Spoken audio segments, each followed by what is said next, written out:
ছেলেরা শুধুই চায় যে একটা মেয়ে থাকুক এরম কেউ যে তার কথাগুলো শুনবে। ছেলেরা এক্সপেন্সিভ গিফট চায় না, সুন্দর সুন্দর দামি দামি উপহার চায় না, কোথাও ঘুরতে নিয়ে চলো, এখানে চলো সেখানে চলো, এগুলো ছেলেরা একদমই চায় না। ছেলেরা কখনো না এক্সপ্রেসিভ না, ওরা ভীষণই চাপা স্বভাবে। বন্ধু দ্বারা ওরা কষ্ট পায়, ভালোবাসার মানুষ দ্বারা ওরা কষ্ট পায়, বাবা মা দ্বারাও কোথাও না কোথাও ওরা অনেকভাবে কষ্ট পায়। ছেলেরা শুধুই চায় মানসিক শান্তি, আর তাদের মানসিক শান্তি দেবার মতো একজন মানুষ। ছেলেরা বরাবরই একটু চাপা স্বভাবের হয়ে থাকে।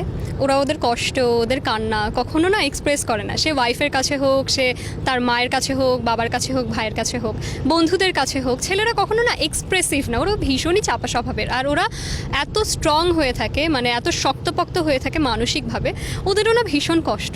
ওদের জীবনে ওদের বন্ধু দ্বারা ওরা কষ্ট পায়, ভালোবাসার মানুষ দ্বারা ওরা কষ্ট পায়, বাবা মা দ্বারাও কোথাও না কোথাও ওরা অনেকভাবে কষ্ট পায়। তো ওদের কষ্টগুলো না শোনার মতো একজন মানুষ ওদের দরকার পড়ে। যেমন এরম কোনো মানুষ, বা এরম ছেলেদের জন্য বলছি, এরম কোনো মেয়ে বা এরম কোনো ভালোবাসার মানুষ বা এরম কোনো শুভাকাঙ্ক্ষী তাদের দরকার পড়ে, যাদের কাছে না তারা মন খুলে সব বলতে পারবে। এই জন্য তারা মানে তাদেরকে কেউ জাজ করবে না যে তুমি এরম কেন, তুমি সেরম কেন, জাজ করবে না। তারা এরম একটা মানুষ চায় যে শুধু আমায় শোনো, তোমার কিছু করতে হবে না, তোমায় আমায় এক্সপেন্সিভ গিফটস দিতে হবে না, তোমার আমার পাশে থাকতে হবে না, তোমার আমার সাথে সবসময় 24 ঘন্টা ফোনে কথা বলতে হবে না, তুমি শুধু শোনো। ছেলেরা শুধুই চায় যে একটা মেয়ে থাকুক এরম কেউ যে তার কথাগুলো শুনবে আর তার হাতটা শক্ত করে ধরে থাকলেই চলবে।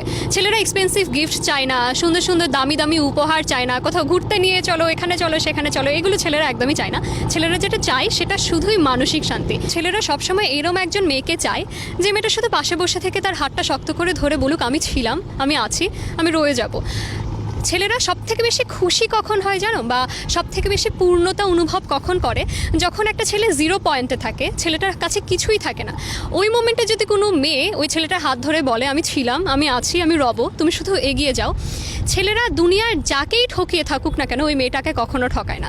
অ্যান্ড দিন শেষে পরিপূর্ণতা বিয়ের মাধ্যমে দিয়ে থাকে তারা, কারণ ছেলেরা শুধুই চায় মানসিক শান্তি, আর তাদের মানসিক শান্তি দেবার মতো একজন মানুষ। তারা যদি এটা পেয়ে যায় তাদের জীবনে আর কিছুই লাগে না, তারা সব কিছু ত্যাগ করতে রাজি ওই ভালোবাসার মানুষের জন্য, বা ওই ভালোবাসার মানুষকে আগলে রাখার জন্য, সাথে রাখার জন্য। তো ছেলেদের মানসিক শান্তি যদি হতে হয়, ছেলেদেরকে সাপোর্ট করো। সে যা চাচ্ছে তার কথাগুলো শুনো। যদি কথাগুলো বা তার নেওয়া স্টেপগুলো তোমার মনে হয় ছেলেটার জন্য ভালো হবে না, বা তোমার ভালোবাসার মানুষের জন্য ভালো হবে না, বোঝাও, কিন্তু জোর করো না। ছেলেদের উপর কিছু চাপিয়ে দিতে হয় না। ছেলেদেরকে যদি আমরা একটু ভালোবেসে বুঝিয়ে থাকি, একটু আগলে বুঝিয়ে থাকি, ওরা না রাজি হয়ে যায়। ওদেরকে না চাপিয়ে দিতে হয় না, এটা করো, এটা করতেই হবে, এটা করো, এটা করতেই হবে থেকে যদি তুমি বলো এটা করো না প্লিজ, মনে হয় এটা আমাদের জন্য ভালো হবে, আমাদের সম্পর্কের জন্য ভালো হবে, ওরা রাজি হয়ে যায় ইমিডিয়েট। তো ছেলেরা ছেলেদের মতো করে ভালো।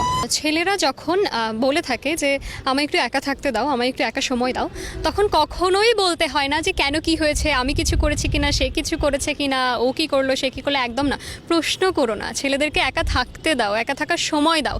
ওরা একটু সময় নিয়ে ঠিকই নর্মাল হয়ে তোমার কাছেই আবার ফেরত আসবে। এই ভয়টা পেও না তোমায় ছেড়ে চলে যাবে, তোমার কাছেই ফিরবে। শুধু তাদের একটু তাদের মতো করে ছেড়ে দাও, তাদের মতো করে সময় দাও, দিন শেষে তোমার কাছেই ফিরবে, এই ভরসাটুকু রাখো। অ্যাটলিস্ট তারা যখনই বলে আমি একটু একা সময় দাও, একা থাকতে দাও, জোর করো না, একা ছেড়ে দাও।